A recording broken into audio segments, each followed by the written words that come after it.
Greetings everyone and welcome to this video of a big data analytics project where our group will be doing an analysis on the Facebook data. Our project mentor is Dr. Anshimbala Janma and here's a project.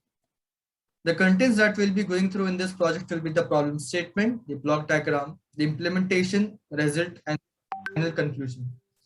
Coming to the problem statement, Facebook in today's digital world stays one of the most relevant social media platforms, facilitating an unfathomable amount of data which is processed daily.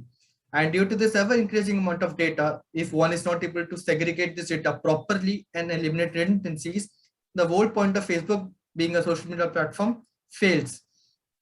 Hence, one would have noticed that in the last few years, platforms such as Instagram and Twitter has garnered a far larger audience than Facebook, which makes it very important to analyze this big data. Coming to the block diagram, the viewers right now can pause the video at this very specific moment to go through the block diagram. It is a very self-explanatory block diagram for easier understanding. Coming to the implementation part, we try to perform data analysis on the dataset of Facebook using Python visualization and computing. The collected dataset is processed through various queries and redundancies are eliminated, and post segregation of this processed data, it would help us successfully understand the trends among the audiences of Facebook and present the same with proper data visualization.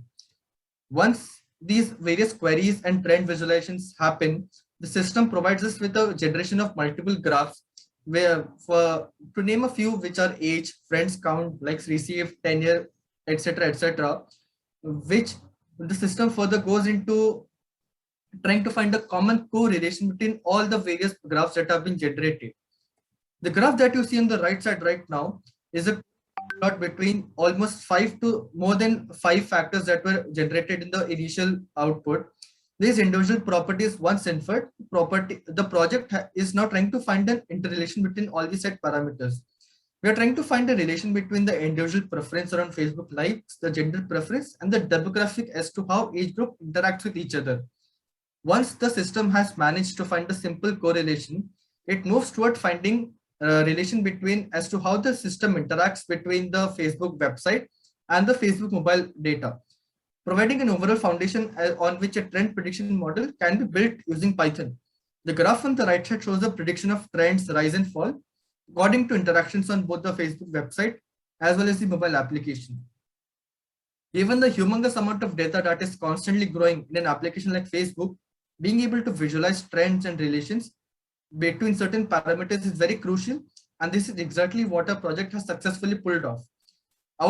In modeling all of this aspect to predict the trends that could occur with enough accuracy to being able to push media, ads, and build strong surrounding algorithms accordingly, we have thereby achieved the goal that we set for the project.